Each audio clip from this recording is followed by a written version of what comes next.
ये ऐसे संगीतकार थे जिन्हें ईश्वर ने कई प्रतिभाओं का धनी बनाया। मैंने तुझे चुन लिया, तू भी मुझे चुन, सुन सुन से बस। बतौर गीतकार और संगीतकार उन्होंने ऐसे खूबसूरत गीत संगीत की रचना की जिसने उन्हें लोकप्रियता की उस ऊंचाई तक पहुंचा दिया जहां पहुंचना हर कलाकार का सपना होता है। खुशियाँ ही खुशियाँ हो दामन में जिसके, क्यों न खुशी से वो दीवाना। और जब वो गाते तो उनकी आवाज की खनक से सब मंत्रमुग्ध हो जाते। सिया राम सिया राम जय जय राम सिया राम। लेकिन आपको यकीन नहीं होगा कि इतने सारे गीत संगीत के ये रचयिता जन्म से ही नेत्रहीन थे। नजर आती नहीं मंजिल तड़पने। और क्या आप मानेंगे, नेत्रहीन होने के बावजूद भी इन्होंने हिंदू धर्म के सबसे प्रतिष्ठित ग्रंथों रामायण और गीता को अपनी प्रतिभा से घर घर तक पहुंचाया था। मंगल भवन अमंगल हारी। और आप आश्चर्य करेंगे इस बात पर कि इन्हें भगवान राम और कृष्ण का गुणगान करना इतना महंगा पड़ा कि बॉलीवुड में इन्हें काम मिलना ही बंद हो गया। घुंघरू की तरह बज। कौन थे वो महान कलाकार जिन्होंने आंखें ना होने के बावजूद भी एक फिल्म में एक्टिंग की, और उनका वो ऐसा कौन सा सपना था जिसे वो अपनी आखिरी समय तक पूरा नहीं कर पाए।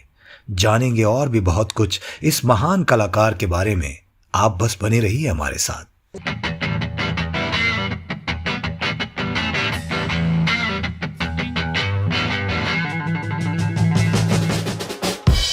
होता मैना की कहानी तो पुरानी पुरानी हो गई। नमस्कार दोस्तों, आप देख रहे हैं बॉलीवुड इतिहास और मैं हूं इतिहासकार। आज के हमारे इस वीडियो में हम चर्चा करने जा रहे हैं 1970, 80 और 90 के दशक में गीत संगीत के जादूगर रविंद्र जैन जी की। गोरी तेरा गांव बड़ा प्यारा, मैं तो गया मारा आके यहाँ रे। ये एक ऐसा नाम था, एक ऐसी शख्सियत जिसने संगीतकार, गीतकार और गायक के रूप में हिंदी सिनेमा को बेशुमार नगमे दिए हैं। सजना है मुझे सजना के लिए जरा उलझी लटे। रविंद्र जैन जी का जन्म 28 फरवरी 1944 को अलीगढ़ में संस्कृत के पंडित और आयुर्वेदाचार्य इंद्रमणि जैन की संतान के रूप में हुआ। उनके परिवार में उनके अलावा और 5 भाई और एक बहन थी। रविंद्र बचपन से ही नेत्रहीन थे और 4 साल की उम्र में ही उनके पिता ने घर पर ही उनके लिए इस गीत संगीत की शिक्षा की व्यवस्था की। उन्होंने अलीगढ़ के ब्लाइंड स्कूल से शिक्षा ली और मंदिर में ही भजन गाने लगे। मंदिर में भक्ति गीत गाते गाते उन्हें एहसास हुआ कि अगर उन्हें जिंदगी में कुछ करना है तो उन्हें संगीत के क्षेत्र में ही अपना करियर बनाना चाहिए। लिहाजा उन्होंने जीएल जैन, जनार्दन शर्मा और नाथुराम जैसे संगीत के महारथियों से संगीत की बारीकियां सीखी। रविंद्र जैन ने काफी सालों तक संगीत की ट्रेनिंग ली और फिर बाद में संगीत के शिक्षक के तौर पर कोलकाता चले आए। उन्होंने गायक के रूप में भी स्थापित होना चाहा, लेकिन सफलता नहीं मिल पाई क्योंकि उस दौर में रविंद्र जैन को देश के 5 रेडियो स्टेशनों में ऑडिशन के दौरान नकार दिया गया। कोलकाता में रहने वाले उनके गुरु राधे श्याम झुनझुनवाला एक फिल्म बनाना चाह रहे थे और फिर फिल्म में संगीत देने के लिए वो रविंद्र जैन को अपने साथ मुंबई ले आए। वो साल था 1969 का। राधे श्याम झुनझुनवाला फिल्म बना रहे थे जिसका नाम था लोरी। 14 जनवरी 1971 को रविंद्र जैन ने अपने संगीत निर्देशन में पहला गीत मोहम्मद रफी साहब से रिकॉर्ड करवाया। इसके बाद फिल्म लोरी के लिए ही रविंद्र जैन ने लता मंगेशकर से 4 गीत और 1 गीत लता और आशा से भी गवाया। हालांकि राधेश्याम फिल्म लोरी को पूरा नहीं कर पाए, फिर भी रविंद्र जैन की खुशी का ठिकाना नहीं था। उन्हें खुशी इस बात की थी कि उनकी पहली ही फिल्म में मोहम्मद रफी साहब, लता जी और आशा जी जैसे दिग्गज गायक कलाकारों को गवाने का मौका मिला। रविंद्र जैन के संगीत निर्देशन में जो पहली फिल्म रिलीज हुई थी वो थी 1972 में आई कांच और हीरा। इस फिल्म में रविंद्र जैन ने फिर रफी साहब से एक गीत गवाया जिसके बोल थे नजर आती नहीं मंजिल। नजर आती नहीं मंजिल तड़पने। इसी गाने को उन्होंने फीमेल वॉइस में हेमलता जी से भी गवाया, जिनके साथ आगे चलकर उनकी जोड़ी बहुत लोकप्रिय रही। इसके अलावा फिल्म कांच और हीरा में उन्होंने एक और डुएट गीत भी रफी साहब और हेमलता जी की आवाज में गवाया जो खासा लोकप्रिय हुआ था। नजर आती नहीं मंजिल तड़पने। इस फिल्म में अर्थपूर्ण गीतों को भी रविंद्र जैन ने ही लिखा था। हालांकि ये फिल्म बॉक्स ऑफिस पर फेल हो गई, लेकिन रविंद्र जैन जी फेल नहीं हुए। गाने बहुत लोकप्रिय हुए और बतौर गीतकार और संगीतकार उनकी बेहद प्रशंसा हुई। तकदीर में है मेरे दिल अंधेरे। 1973 में आई राजश्री प्रोडक्शन की फिल्म सौदागर में रविंद्र जैन की किस्मत के दरवाजे खुल गए। इस फिल्म के गीत तेरा मेरा साथ रहे और सजना है मुझे सजना के लिए आज भी गुनगुनाए जाते हैं, याद किए जाते हैं। तेरा मेरा साथ धूप हो छाया हो। फिल्म के मुख्य कलाकार थे अमिताभ बच्चन, नूतन और पद्मा खन्ना। सौदागर के गीतों को लता मंगेशकर, मोहम्मद रफी, किशोर कुमार, आशा भोसले और मन्ना डे जैसे दिग्गज कलाकारों ने गाया था। इस फिल्म के लोकप्रिय गीतों के बोल भी रविंद्र जैन साहब ने ही लिखे थे। सजना है मुझे सजना के लिए जरा उलझी लटे। इसके बाद तो रविंद्र जैन को राजश्री प्रोडक्शन ने आगे की कई फिल्मों के लिए अनुबंधित कर लिया। हालांकि उन्हें इसी साल BR इशारा की फिल्म हाथी के दांत भी मिली, लेकिन उसमें 2 ही गाने थे जो लोगों की जुबान पर चढ़ नहीं पाए। और दोस्तों, इसके बाद 1974 में रिलीज हुई एन सिप्पी की फिल्म चोर मचाए शोर में रविंद्र जैन को मौका मिला संगीत देने का, तो उन्होंने किशोर कुमार से एक गीत गवाया, घुंघरू की तरह बजता ही रहा हूं मैं। इस गीत के बोल भी रविंद्र जैन साहब ने ही लिखे थे और इसने उस दौर में लोकप्रियता की वो ऊंचाई हासिल की जो कम ही गीतों को नसीब हुई थी। घुंघरू की तरह बजता ही रहा। इस फिल्म का एक गीत ले जाएंगे दिलवाले दुल्हनिया ले जाएंगे आज भी हर शादी ब्याह के मौके पर बजाया जाता है, बल्कि इसी टाइटल पर एक फिल्म भी बनी है शाहरुख खान और काजोल के ऊपर, दिलवाले दुल्हनिया ले जाएंगे। ले जाएंगे दिलवाले दुल्हनिया ले जाएंगे। इसके बाद 1974 में ही आई फिल्म शतरंज के मोहरे में भी रविंद्र जैन के संगीत ने समा बांध दिया, लेकिन धूम मची अगले साल यानी 1975 में रिलीज हुई फिल्म गीत गाता चल के साथ। राजश्री प्रोडक्शन की इस फिल्म के सभी गाने खासे लोकप्रिय हुए और फिल्म एक बहुत बड़ी म्यूजिकल हिट साबित हुई।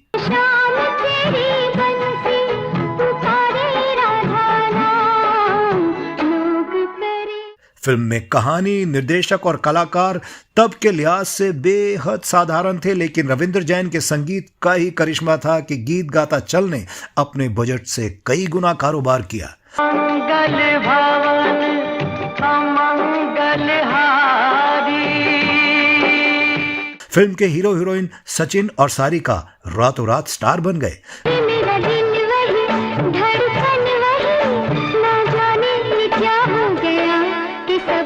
रविंद्र जैन को और भी कई फिल्में मिली, जिसके बाद वो बहुत लोकप्रिय होते चले गए। 1975 में ही सलाखें, एक गांव की कहानी और 2 जासूस उनकी चर्चित फिल्में थीं।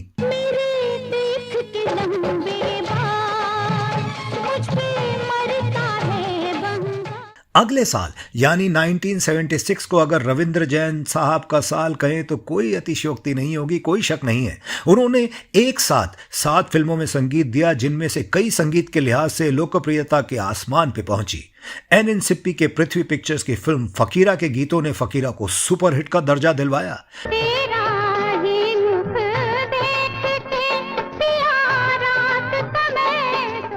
शशि कपूर, शबाना आजमी और डैनी की अदाकारी से सजी इस फिल्म ने बॉक्स ऑफिस पर शानदार कलेक्शन किया। सूरज चंदा तारे जुगनू सबकी अपनी।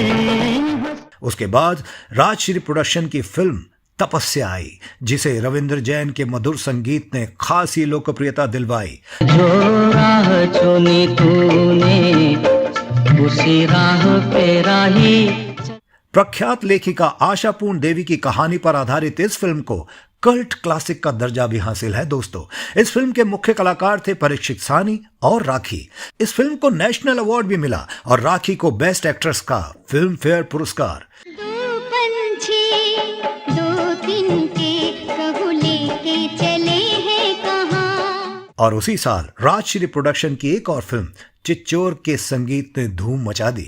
फिल्म में दक्षिण भारत के गायक येसुदास और हेमलता जी के गाए 4 सुरीले नगमे थे जो लोकप्रियता के आसमान पर पहुंच गए। जब दीप जले आना, जब शाम। येसुदास ने हालांकि उस साल रिलीज एक दूसरी फिल्म छोटी सी बात से हिंदी फिल्मों में शुरुआत कर ली थी, लेकिन फिल्म चिच्चोर ने उन्हें शिखर पर पहुंचा दिया। उनके गाए गाने गोरी तेरा गांव बड़ा प्यारा के लिए उन्हें उस साल का नेशनल अवार्ड भी मिला। गोरी तेरा गाँव बड़ा प्यारा, मैं तो गया मारा आके यहाँ रे। इस फिल्म की गायिका हेमलता जी को तू जो मेरे सुर में सुर मिला ले, इस गीत के लिए फिल्म फेयर ने उन्हें बेस्ट फीमेल प्लेबैक सिंगर का अवार्ड भी दिया। तू जो मेरे सुर मिला ले, संग गा। अगले साल यानी 1977 में रविंद्र जैन को 8 फिल्मों में संगीत देने का मौका मिला, जिसमें से 2 राजश्री प्रोडक्शन की ही थी और दोनों ही म्यूजिकल हिट साबित हुई। हालांकि उन्हें उसी साल रिलीज हुई ऋषिकेश मुखर्जी की फिल्म कोतवाल साहब के लिए भी सराहना मिली, लेकिन राजश्री की दुल्हन वही जो पिया मन भाई के गीतों ने धूम मचा दी।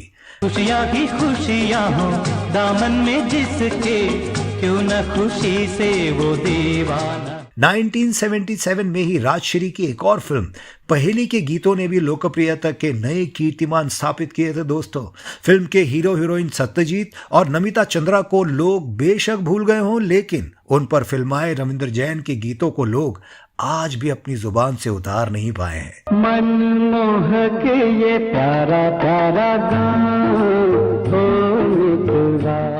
फिर 1977 में आई उनकी अन्य फिल्मों में राम भरोसे, 16 शुक्रवार, महाबदमाश, डाकू और महात्मा और राम भरोसे भी शामिल है। नींद उड़ेगी तेरी, चैन उड़ेगा, दिल को लगा के तुझे।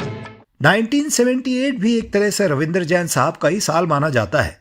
उस साल उनकी 4 फिल्में रिलीज हुई और चारों ही सुपरहिट साबित हुई।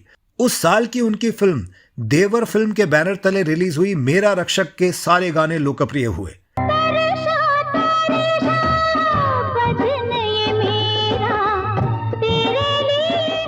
उसी साल रिलीज राजश्री प्रोडक्शन की अखियों के झरोकों से ने रविंद्र जैन को आसमान पर पहुंचा दिया और जहां पहुंचना कम ही संगीतकारों के लिए नसीब होता है। फिल्म सुपरहिट रही और उसने कई सिनेमा घरों में प्लैटिनम जुबली तक मनाई।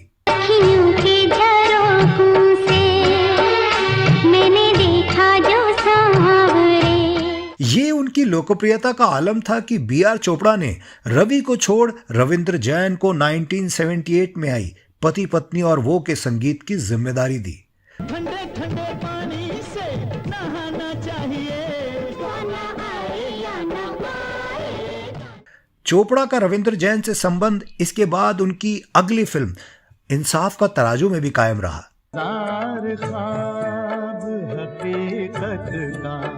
रूप ले ले। रविंद्र जैन ने 1979 में कुल 13 फिल्मों में संगीत दिया, जिनमें राजश्री बैनर की फिल्म सुनैना प्रमुख रही। इस फिल्म में नसीरुद्दीन शाह और रामेश्वरी हीरो हीरोइन थे, जिन्हें इसके कारण खासी लोकप्रियता हासिल हुई थी। उस साल रिलीज होने वाली अन्य बड़ी फिल्मों में एनडी कोठारी की सरकारी मेहमान, बी.आर. इशारा की घर की लाज और रामानंद सागर की हम तेरे आशिक हैं प्रमुख रही।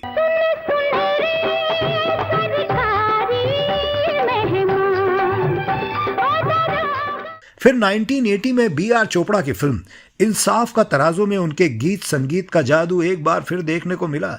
इसी साल राजश्री बैनर की फिल्म मान अभिमान के गाने भी खासे लोकप्रिय रहे। मेरे उदास मन चल दोनों कहीं। 1980 में रविंद्र जैन साहब ने कुल 9 फिल्मों का संगीत निर्देशन किया, जिनमें एलवी प्रसाद की ये कैसा इंसाफ, हीरे नाग की साजन मेरे मैं साजन की प्रमुख हैं। न जाने ऐसे हो गया कैसे ये दिल की बातें।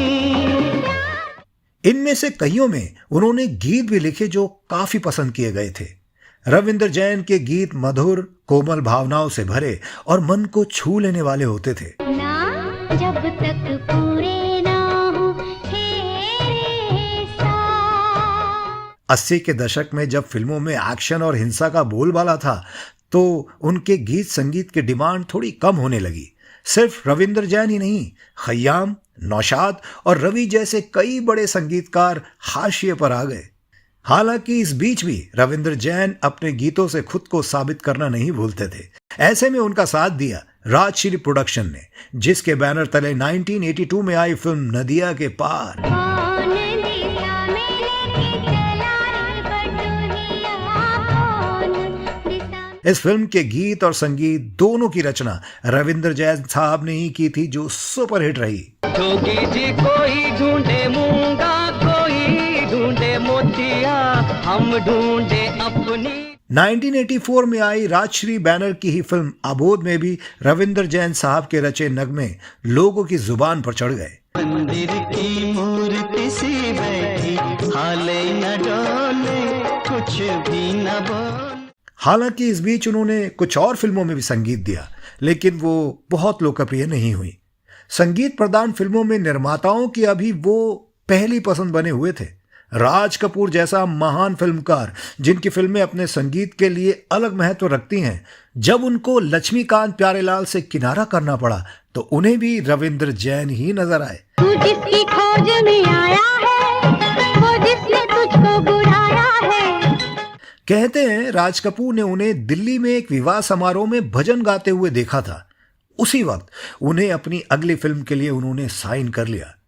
राम तेरी गंगा मैली के तकरीबन सभी गाने लोकप्रियता के शिखर पर पहुंचे। मेरे ही पास तुझे आना है, तेरे ही साथ मुझे जाना है, गंगा ये तेरी। इस फिल्म के लिए रविंद्र जैन साहब को फिल्म फेयर ने बेस्ट म्यूजिक डायरेक्टर का अवार्ड दिया। मैंने तुझे चुन लिया, तू भी मुझे चुन। हालांकि इस महान रचनाकार के आगे फिल्म फेयर अवार्ड की कोई अहमियत नहीं थी, क्योंकि उनके चाहने वाले ही उनका पुरस्कार थे। राम तेरी गंगा मैली हो गई पापियों। इसके बाद रविंद्र जैन एक मेगा टीवी प्रोजेक्ट का हिस्सा बन गए, जिसके निर्माता थे रामानंद सागर। जी हां, आप सही समझे, वो प्रोजेक्ट था धारावाहिक रामायण, जिसने 1987 से लेकर 1989 तक तकरीबन हर भारतीय घर पर अपना कब्जा कर लिया। रामायण टीवी सीरियल से कहीं बढ़कर साबित हुआ। इसके प्रसारण और बम्पर लोकप्रियता से जुड़ी दर्जनों कहानियां हैं लोगों, जिन पर चर्चा हम किसी और वीडियो में करेंगे। रामानंद सागर और रविंद्र जैन उस दौर में भगवान की तरह पूजे जाने लगे थे, लेकिन हैरानी की बात थी कि इसके बावजूद भी बॉलीवुड ने उनका लगभग बहिष्कार सा कर दिया। कोई भी बड़ा निर्माता, निदेशक उन्हें अपनी फिल्म से जुड़ने का अवसर ही नहीं दे रहा था। ऐसे में सुनील दत्त साहब ने जब 1991 में अपने निर्देशन में बनी ये आग कब बुझेगी फिल्म बनाई, तो रविंद्र जैन साहब को भी बतौर संगीत निर्देशक बुलाया गया। छल्ले पड़े बालों में, डिंपल पड़े गालों में, छल्ले पड़े बालों में। और इसी साल राज कपूर साहब ने भी अपनी फिल्म हिना में उनसे गीतों और संगीत की रचना करवाई। खुश रंग हिना। इस फिल्म के गाने भी बेहद लोकप्रिय हुए। फिल्म हिना के गानों में लता मंगेशकर जी, मोहम्मद अजीज, सुरेश वाडेकर आदि गायक कलाकारों ने अपनी आवाज दी थी। नारदाना, नारदाना, अतारुनी टोपी वाले नार। 90 के दशक में उन्हें कुछ फिल्में मिली, लेकिन वो बड़े बैनर की नहीं थी और उनके गाने दर्शकों पर कोई खास छाप भी नहीं छोड़ पा रहे थे। इस दौर में उन्होंने हिंदी के अलावा कुछ अन्य भाषाओं की फिल्मों के लिए भी संगीत बनाया। 1997 में रामानंद सागर ने टीवी सीरियल अलिफ लैला बनाया, तो फिर रविंद्र जैन साहब का ही संगीत उसमें लोकप्रियता का आधार बना। संजय खान ने 1997 में मेगा टीवी सीरियल जय हनुमान बनाया तो उन्होंने भी रविंद्र जैन के मधुर संगीत का ही सहारा लिया। मंगल को जन्म में मंगल ही करते मंगलमय भगवान। इसके बाद साल 2001 में अशिम खेत्रपाल ने टीवी धारावाहिक साईं भक्तों की सच्ची कहानियां बनाया तो रविंद्र जैन उसके भी संगीतकार बने थे। 2003 में महारथी कर्ण और 2005 में साईं बाबा जैसे धारावाहिकों में भी उन्हें संगीत देने के लिए बुलाया गया था। फिर 2006 में राजश्री बैनर की फिल्म विवाह बनी तो फिर रविंद्र जैन का मधुर संगीत गूंज उठा।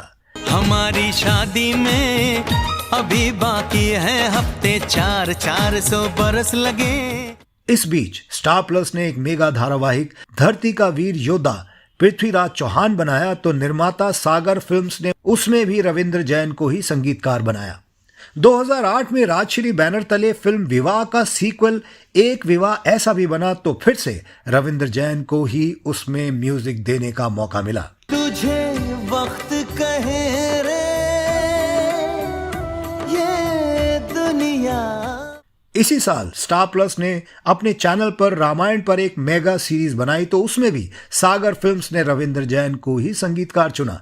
हालांकि ये सीरियल दूरदर्शन पर चले रामायण धारावाहिक की तरह तो नहीं चला लेकिन लगभग हर घर में इसकी पहुंच बन गई थी। नन्हों के नैनों में आजा रे निंदिया।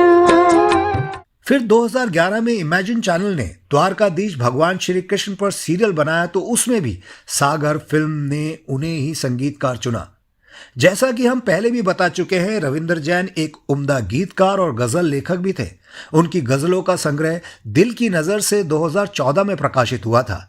इसके अलावा उन्होंने कुरान का अरबी भाषा से सहज उर्दू जुबान में अनुवाद भी किया है। दोस्तों, श्रीमद् भागवत गीता का सरल हिंदी पदानुवाद भी किया है। उनकी पुस्तक रविंद्र रामायण और रविंद्र गीता भी खासी लोकप्रिय है। इतना ही नहीं, आत्मकथा सुनहरे पल भी उनके प्रशंसकों के बीच खासी लोकप्रिय रही है। उन्हें भारत सरकार ने 2015 में पद्मश्री से सम्मानित किया। रविंद्र जैन श्रीमद् भागवत, सामवेद और उपनिषदों का सरल हिंदी में अनुवाद कर रहे थे लेकिन वक्त ने उनका साथ नहीं दिया। 2 सालों से किडनी की बीमारी से उनके सृजन पर गहरा असर पड़ा और इसी बीमारी की वजह से 9 अक्टूबर 2015 को उनका निधन हो गया। दोस्तों, आपको ये वीडियो कैसा लगा हमें कमेंट बॉक्स में जरूर बताइएगा। अगर आपके पास भी रविंद्र जैन साहब से या उनसे जुड़ी कोई जानकारी है तो प्लीज हमें लिखिएगा। तो दीजिए अब अपने होस्ट और अपने दोस्त इतिहासकार को इजाजत। हम फिर मिलेंगे आपसे, तब तक के लिए हम आपसे विदा लेते हैं। टेक केयर, बाय बाय, नमस्कार।